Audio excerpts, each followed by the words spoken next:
Hey people, so here I am again. Today I'm going to be telling you about change of state, which is still related to the thermal physics, and this is actually the last lesson of the playlist. So check around, there's going to be a playlist called thermal physics, and this is lesson 4. As I told you, is change of state. Okay, so well, this actually was not supposed to be here. This is just something that I do as a kind of a prompt for you guys to remember some words. So let's just remember, when I'm talking about change of state, you are expected to know some words like what is melting, boiling, fusion, vaporization, sublimation, and then I'm going to be talking about specific latent heat. So 6 and 7, if you don't know now, is fine. The other ones you should kind of know, but if you don't know, hang around, because I am going to tell you about the meaning of some words, and then if I don't say something here, just Google it or something alike, okay? So, melting is when you have a solid changing into a liquid. You may remember about the melting point, for example, the water. The melting point is at 0 degrees Celsius, so that's the ice becomes a water, or turns into water. Boiling is when a liquid changes into a gas. Again, it has a specific temperature where that happens. For example, again, picking water, the boiling point of water is when you have the water turning into steam or water vapor, okay? Now, vaporization happens when a liquid changes into a gas. And when you have this, you don't necessarily need to have or to be reaching a boiling point. Think about when it rains and you have puddles on the street. Okay, these puddles in the street, the puddles with water from the rain, they will eventually dry out. And again, it's water, and you're not going to have a temperature of 100 degrees to make it dry out. So what happens is, and I'm going to try to tell you without being visual, because visually is much easier, but actually, this is something that comes with the lesson, and I will have in future lesson about vaporization. But what happens is, think about the molecules in the liquids. They have all kinetic energy, they are all moving. Some molecules in the liquid, they can have so much kinetic energy for the liquid state that they can actually leave the liquid surface, okay, as a gas molecule. And then two things can happen.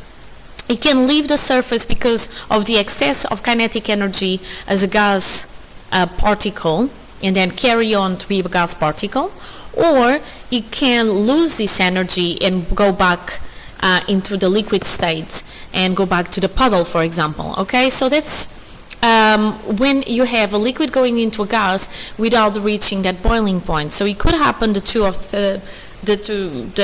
either going back to liquid or becoming a gas altogether.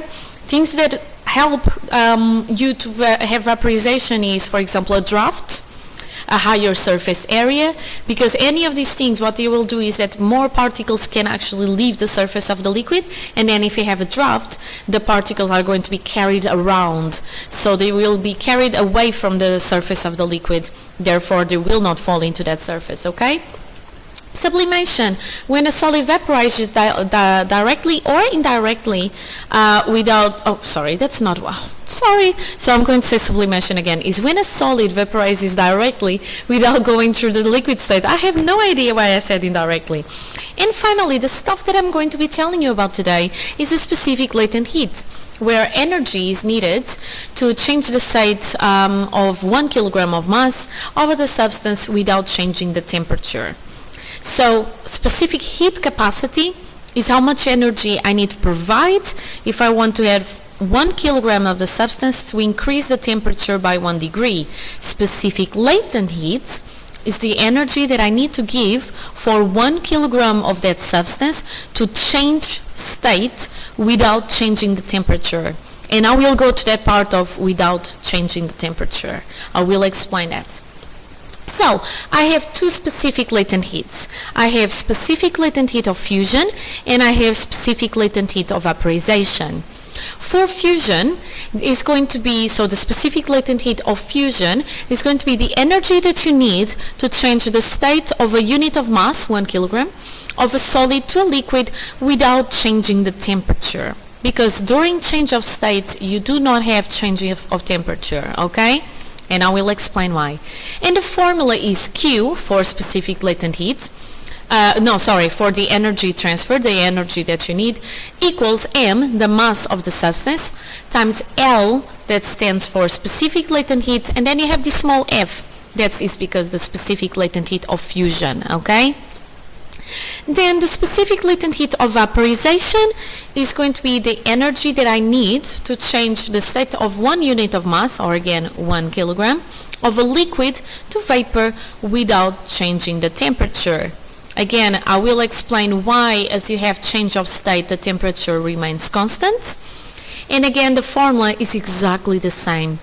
Q, the energy transferred, equals M, the mass in kilograms, times L, specific latent heat. But because it's vaporization, I put a small v in here. So the formulas are exactly the same. It's just that the constant, the specific latent heat, is going to have a different number. These numbers are going to be quite big. I'll show you later on the numbers. And they are specific of the substance, okay? Now, latent heat of fusion. So let's go into more detail of the fusion one. So this is when I have the solid go into a liquid, right? And the reason why a solid goes into a liquid is because I give energy to break the bonds. I don't break the bonds entirely, but I'm breaking the bonds. And this energy that I need to do that is the latent heat of fusion. So that energy does not increase the temperature of the solids, but is going to be used to change the bonding. So I don't have the strong bonds of the solid, and instead I go into the type of bonds that liquids have. This is why the temperature remains constant. The energy is not going to increase. The thermal energy is actually going to be used for breaking or making bonds, okay? So as it says here, actually, when a liquid solidifies, the latent heat is reversed. So the molecules now slow down just enough for the force to force the bonds to lock the molecules together. So when I have the liquid solidifying, again, I have the specific latent heat of fusion, but now the temperature is not changing because what is happening is I'm using the energy to make bonds, okay? So some of the latent heat really keeps the temperature constant at a melting point until all the liquid is solidified. Again, I told you why the temperature remains constant, okay? Latent heat of vaporization. So if the molecules gain enough kinetic energy, then they can overcome the bonds and they can break them away. Actually, I believe that in chemistry, you still say that there is some sort of bonding in between them or some sort of attraction in between them, but I'm not going to go into the chemistry because I don't know what they are saying officially at the moment. But this energy that you need to overcome these bonds is going to be the latent heat of vaporization.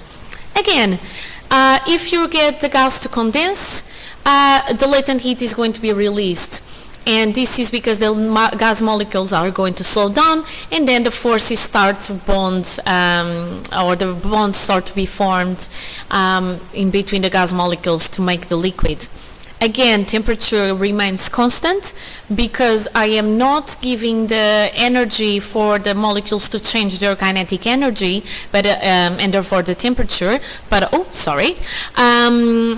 the heat is going to go, or the energy is going to go towards the bonding, okay, making or breaking. In general, you need much more energy to vaporize a substance than to melt it.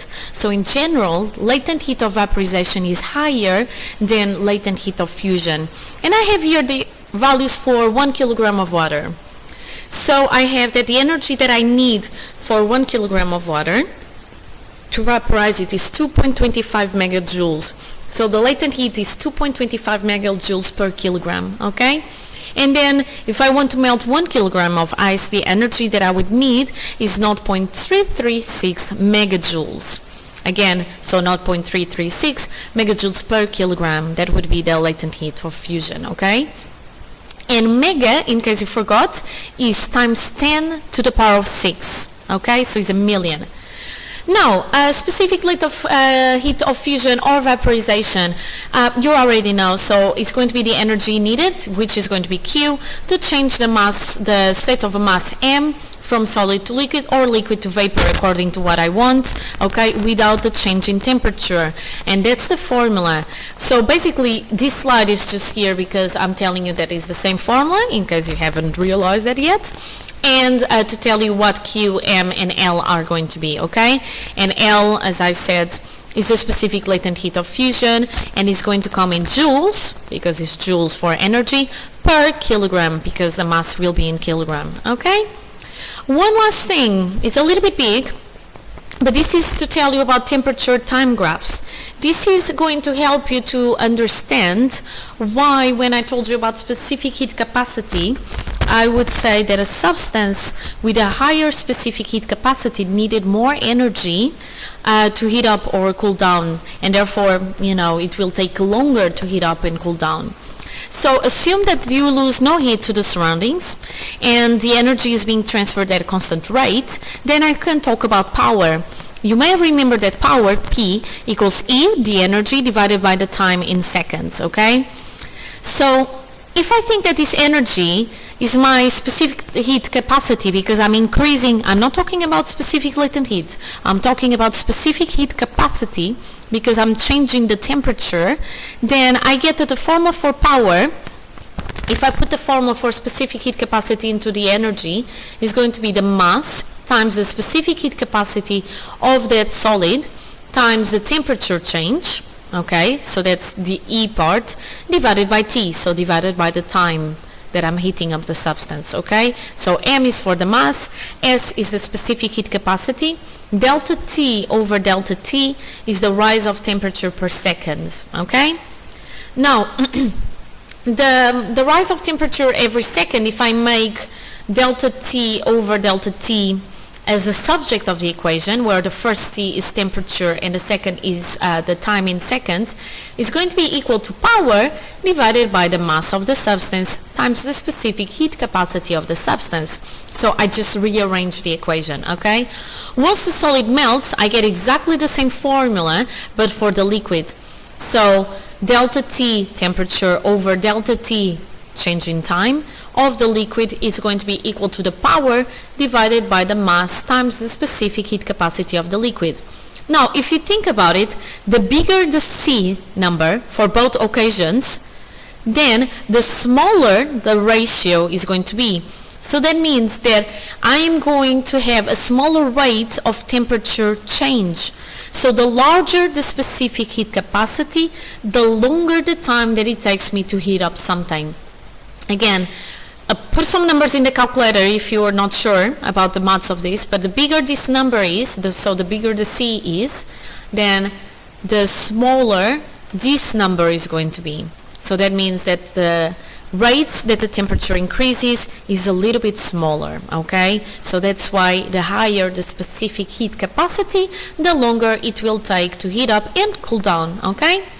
Finally, this is just showing the temperature the temperature change in here and the time that it took for the temperature to change. This is that melting point that I told you about, okay? So energy here is being used for breaking bonds, and therefore that's why the temperature doesn't raise. And it's all really. I mean, these are just some hints of how you can do the exercises, and I'm leaving the hints here. This is what they say about the temperature change, so feel free to read what is in here. It's just a help. Oh, by the way, I do have a worked example where they say calculate the energy that you need to melt 5 kilograms of ice at 0 degrees and heat the melted ice to 50 degrees, and they give you the specific latent heat of fusion and the specific latent heat, a specific heat capacity of the water. And this is what you would do. First, you would go for the specific latent heat of fusion, where you need to know the energy that you need to change state. So the 5 kilograms times the specific latent heat of fusion, and that gives you this big number. And then if you want to heat further 50 degrees, then you do the mass of the water times the specific heat capacity of water, which is 4,200, because this is in kilograms, okay, times the temperature change, and you get this number. So the total energy that you need is the energy that you need to melt and then to raise the temperature. So you add up 1.68 times 10 to the power of 6 with 1.05 times 10 to the power of 6, and you get 2.73 times 10 to the power of 6. Remember to put the units joules, okay? So that's really simple stuff. Here are some questions, so you can pause the video to check up the questions, okay? And here are the answers for the questions, okay? So thank you again, be happy and healthy. I will be making a new stuff on gases next, okay? So take care, bye!